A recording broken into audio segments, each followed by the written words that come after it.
श्रीमद् भगवद गीता यथारूप अध्याय 7 श्लोक संख्या 21।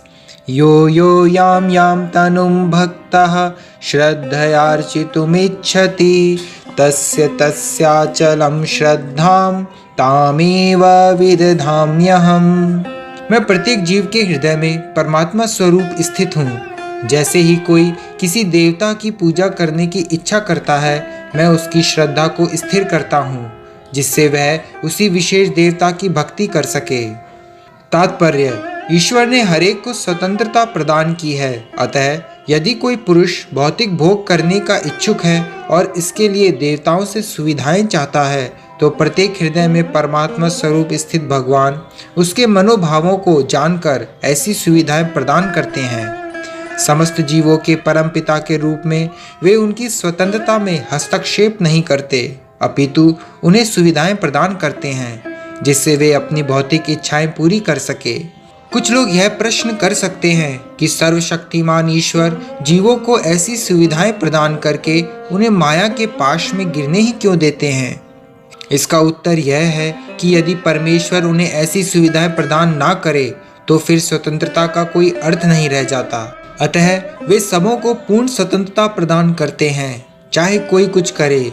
किंतु उनका अंतिम उपदेश हमें भगवद गीता में प्राप्त होता है। मनुष्य को चाहिए कि अन्य सारे कार्यों को त्याग कर उनकी शरण में आए। इससे मनुष्य सुखी रहेगा। जीवात्मा तथा देवता दोनों ही परमेश्वर की इच्छा के अधीन हैं। अतः जीवात्मा ना तो स्वेच्छा से किसी देवता की पूजा कर सकता है, ना ही देवता परमेश्वर की इच्छा के विरुद्ध कोई वर दे सकते हैं। जैसा कि कहावत है, ईश्वर की इच्छा के बिना एक पत्ती भी नहीं हिलती। सामान्यतः जो लोग इस संसार में पीड़ित हैं, वे देवताओं के पास जाते हैं, क्योंकि वेदों में ऐसा करने का उपदेश है कि अमुक अमुक इच्छाओं वाले को अमुक अमुक देवताओं की शरण में जाना चाहिए। उदाहरणार्थ, एक रोगी को सूर्यदेव की पूजा करने का आदेश है।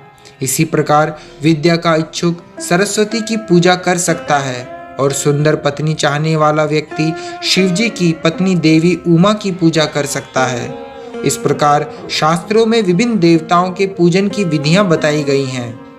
क्योंकि प्रत्येक जीव विशेष सुविधा चाहता है, अतः भगवान उसे विशेष देवता से उस वर को प्राप्त करने की प्रबल इच्छा की प्रेरणा देते हैं और उसे वर प्राप्त हो जाता है। किसी विशेष देवता के पूजन की विधि भी भगवान द्वारा ही नियोजित की जाती है। जीवों में वह प्रेरणा देवता नहीं दे सकते, किंतु भगवान परमात्मा है जो समस्त जीवों के हृदयों में उपस्थित रहते हैं। अतः कृष्ण मनुष्य को किसी देवता के पूजन की प्रेरणा प्रदान करते हैं। सारे देवता परमेश्वर के विराट शरीर के विभिन्न अंग स्वरूप हैं, अतः वे स्वतंत्र नहीं होते। वैदिक साहित्य में कथन है, परमात्मा रूप में भगवान देवता के हृदय में भी स्थित रहते हैं। अतः वे देवता के माध्यम से जीव की इच्छा को पूरा करने की व्यवस्था करते हैं। किंतु जीव तथा देवता दोनों ही परमात्मा की इच्छा पर आश्रित हैं, वे स्वतंत्र नहीं हैं। हरे कृष्णा।